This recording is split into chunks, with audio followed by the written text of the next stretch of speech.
welcome to my presentation. Today I will be performing and reading to you a poem that I wrote about my learning journey. I would first like to acknowledge that I work, learn, play, and enjoy life on the traditional and unceded territory of both the Katzie and the Stolo people, acknowledging that this is their land. I would also like to thank both the Katzie and the Stolo people for allowing me to remain and be on the land today. The poem I have wrote will show my learning journey as I work to come to a good knowledge and a good understanding of Indigenous people in Canada and in BC. My poem is called The Road to Knowledge. Verse 1 is called It Was Not Taught. I sat in class, hands stuck on the page. The teacher's words were brief, lessons far too small. A story lost, voices erased by time, a history ignored, dismissed by all. Left out was the correct number of students torn away, of schools missing love, yet filled with pain, of language stripped and tradition taken away, of voices silenced, never to be heard again. The book I read only told one side, Canada's past reduced to hiding in lies. As questions arose, something began to stir. Curiosity sparked, and the need to know soared. I did not know then, but I would soon come to see how knowledge would soon set the truth free. The second verse is called, Let the Learning Begin.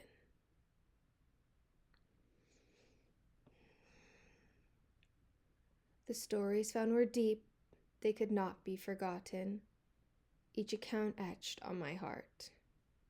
I learnt of suffering buried in the dark, of all the families forever torn apart. I saw pictures of schools, faces young and scared, children's hands held tight, with identities deprived. No one listened, not many even cared. Justice came too late, many lives left in despair. I learnt of the graves, unmarked and unforgotten, in schools filled with torture, education neglected. In my chest, there grew a searing guilt, a heart that ached to reconcile with those affected. The Canada I knew no longer fit in its frame. The story was bigger than anyone could have imagined. The last verse is titled, More Learning and Teaching to be Done. Coming out of the dark, more of the past comes into the light. I listen to the voices once abandoned. The stories now needed to be brought into sight, echoing them for new generations to not take for granted. I now read beyond the pages once taught. I push beyond what others feared to announce. Fighting for the truths and lessons that need to be taught, I strive to teach what others have denounced. I know how schools can still bring many chills. Many wounds have yet to heal. To further my learning, I need to look through the tears, where the truth lies, where history is sealed. There is more learning, and it all starts here. A journey once halted is now walked for the forgotten. The dream to stand in front of the classes, a voice ready to teach, stories brought into sight. Silence once there, now filled with the masses, history retold in a powerful light.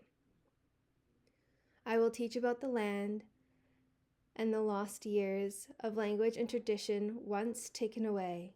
I will bring forth truths so that there is no fear, so every person can heal. The goal to teach stories and the voices untold now embedded in every classroom, proud and bold. I hope that this poem showed you my journeying path as I find it well articulated what I have gone through in my learning journey. I am from an educational era where things weren't really taught in the most detail or in length, especially colonial Canada and Canada in general, their relationship with the Indigenous people here in Canada. We were told the bare minimum, which is not good. So seeking out knowledge was something I did on my own.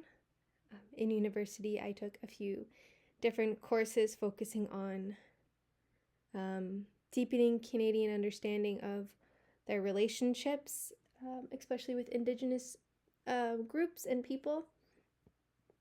I also took a couple classes on the history of BC, focusing on the broken relationship between BC colonials and Indigenous groups out here in the province. This class has really opened my eyes to how different and unique each Indigenous group is and can be, which is really, really cool. It's as if they're their own like country group of people, which is awesome to see and think of things in that way. I would like to be a grade 1 teacher, so my next step in this journey is to figure out how I would present this type of information to my students. I think 6 and 7-year-olds should still be able to learn about Canadian history and the relationship that has unfolded between colonialism and colonizers with Indigenous groups. It's just reframing it and rewording it in a way that they will be able to understand. And I think that could be a new and interesting task to take on. I'm also still looking into ways that I can bring Indigenous practices and stories and ways of knowing and being into my classroom in a very authentic way. Whether that's just telling their stories as they were written and as they are, or bringing in elders, knowledge keepers, or masters in to show and teach my students so that they are given a very authentic experience. In my last verse, I talked about that in the sense that I wanted to bring their voices into the light, and I wanted to tell them for who they are and what they are. That means that I'm bringing in, as I said, knowledge keepers and elders, because I don't personally know the stories. I never experienced them, but it is a part of their everyday lives, and it is important to bring that into the students and show them. I also want to be open to learning from them as well, as there's so much more that I can still learn and incorporate into my teaching practices and my life and my understanding. Overall, the poem just shows how I have changed my perspective of what I was taught to know as the relationship between Canada and Indigenous people, and how I am seeking to find the truth and bring that truth into my classroom and into my own life. I pray that God guides me to that, and He shows me the true answers that have been hidden away by Canadian history, and bring them into light, and shows me the way to teaching and showing the next generations the importance of knowing the people that are around us, especially our Indigenous and First Peoples neighbors, as they are the true stewards of this land, and the true inhabitants as well. I would like to thank you guys for the opportunity to learn this semester, and thank you for helping me further my learning journey. I pray that this journey never ends and that it only gets more enriching. Thank you so much.